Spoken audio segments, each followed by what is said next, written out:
Hello everyone, स्वागत है आपका कंप्यूटर साइंस की एक और वीडियो में। स्टूडेंट्स, अगर आप कंप्यूटर साइंस सीख रहे हो या फिर कंप्यूटर साइंस सीखने की सोच रहे हो तो ये वीडियो आप पूरा देखिए। इस वीडियो में जो चीज़ें आपको बताई जाएंगी वो एकदम आपके लिए इम्पोर्टेंट हैं और उन चीज़ों को अगर आप ध्यान में रखोगे तो गारंटी से आप उन चीज़ों को और अच्छे से और ही तेज़ी से सीख पाओगे जो चीज़ें आप कंप्यूटर साइंस के अंदर सीखना चाहते हो। देखो, कई बार क्या होता है कि जब आप कंप्यूटर साइंस के बैकग्राउंड से होते हो तो आपको कंप्यूटर साइंस स्टार्टिंग से ही पढ़ते आ रहे हो, इसलिए आपको कोई भी प्रॉब्लम नहीं होती। बिल्कुल वैसे ही जैसे आपको मैथमेटिक्स में प्रॉब्लम नहीं होती।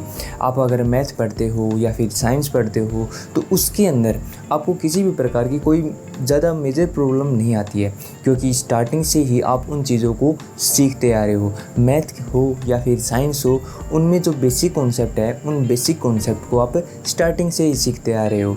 इसलिए जब भी कोई नया टॉपिक आता है तो वो आपके लिए इतना नया नहीं होता है कि आपको पूरा का पूरा कन्फ्यूज़न कर दे।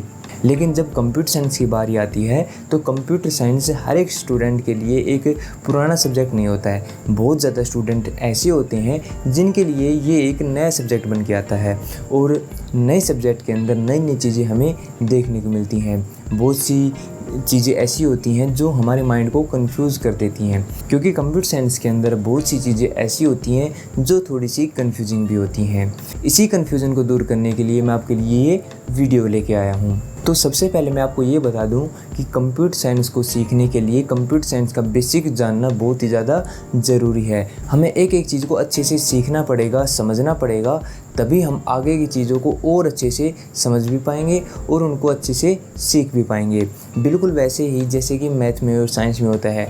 अगर हम स्टार्टिंग में काउंटिंग सीखते हैं तो उन काउंटिंग का क्या यूज़ होता है, क्यों हम स्टार्टिंग में काउंटिंग सीखते हैं, उनका यूज़ हमें बाद में पता चलता है जब हम उन काउंटिंग का यूज़ करके हम मैथमेटिक्स की प्रॉब्लम सॉल्व करते हैं। तो बिल्कुल वैसे ही आपको कंप्यूटर के स्टार्टिंग में बेसिक्स ही पता होना चाहिए कि कंप्यूटर क्या होता है, कंप्यूटर के बेसिक सॉफ्टवेयर हार्डवेयर क्या होते हैं, क्या उनमें रिलेशनशिप होता है, क्या उनमें डिफरेंस होता है। ये सारी चीज़ें सीखनी हमें बहुत ही ज़्यादा ज़रूरी होती हैं, क्योंकि जब तक कंप्यूटर साइंस में हमारी जो बेसिक चीज़ें हैं वो क्लियर नहीं हो पाती हैं तो आगे की चीज़ें हमारे लिए कुछ कन्फ्यूजन क्रिएट कर देती हैं। लेकिन जब आप कंप्यूटर साइंस के बेसिक्स को अच्छे से सीख लेते हो, समझ लेते हो, तो उसके बाद आपको आने वाली चीज़ों में इतनी ज़्यादा प्रॉब्लम नहीं आने वाली और आप उन चीज़ों को अच्छे से समझ लेते हो। इस चीज़ को और अच्छे से समझने के लिए हम एक छोटा सा एग्जांपल लेते हैं। देखो, जब हम कोई भी चीज़ सीखते हैं तो हम स्टेप बाय स्टेप सीखते हैं। हम पहला स्टेप सीखते हैं, उसके बाद दूसरा स्टेप सीखते हैं, फिर तीसरा स्टेप सीखते हैं। इस प्रकार अलग अलग स्टेप्स होते हैं जब हम किसी भी चीज़ों को सीखते हैं। देखो, हर एक स्टेप दूसरे स्टेप से कुछ ऊपर होता है, यानी कि कुछ चीज़ें ऐसी होती हैं जो हम अगर पहले स्टेप में कवर नहीं कर पाते हैं तो हम आगे वाले स्टेप के ऊपर नहीं बढ़ पाते हैं। बिल्कुल यही प्रोसेस कंप्यूटर साइंस के अंदर होता है। लेकिन कंप्यूटर साइंस का जो फर्स्ट स्टेप होता है, या फिर हम उस स्टेप को बेसिक स्टेप बोल सकते हैं, वो सबसे ज़्यादा हाई लेवल पे होता है। यानी कि कंप्यूटर के बेसिक्स को समझना थोड़ा सा हमारे लिए मुश्किल हो सकता है। देखो, मैं ये तो नहीं बोलूँगा कि हर एक स्टूडेंट के लिए कंप्यूटर साइंस सीखना बहुत ही मुश्किल होगा, लेकिन अगर आप कंप्यूटर साइंस के फील्ड में नए हैं तो हो सकता है आपके लिए थोड़ा सा आपको कन्फ्यूजिंग या फिर आपको थोड़ा सा टिपिकल भी ये चीज़ें लग सकती हैं। इसलिए कंप्यूटर साइंस का जो सबसे पहला स्टेप है, जो सबसे बेसिक स्टेप होता है, वो थोड़ा सा मुश्किल हो सकता है। लेकिन अगर आप इस बेसिक स्टेप को सीख लेते हो, या फिर मैं आपको ये बोलूँ कि आप पहले स्टेप को पूरा कर लेते हो, तो बाकी के स्टेप्स आपके लिए इतनी ज़्यादा मुश्किल नहीं होंगे।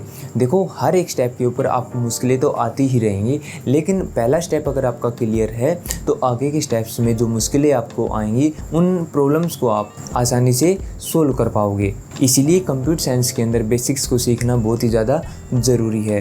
कंप्यूटर साइंस के बेसिक में सबसे पहले हमें कंप्यूटर की वर्किंग पता होना चाहिए। कंप्यूटर एक्चुअली होता क्या है और किस प्रकार ये इंस्ट्रक्शन को प्रोसेस करता है या फिर किस प्रकार ये काम करता है। अगर हमें कंप्यूटर की वर्किंग पता लग जाती है, फिर हम कंप्यूटर से जो काम करवाना चाहें वो हम काम करवा सकते हैं। तो स्टूडेंट्स, आज की वीडियो में बस इतना ही।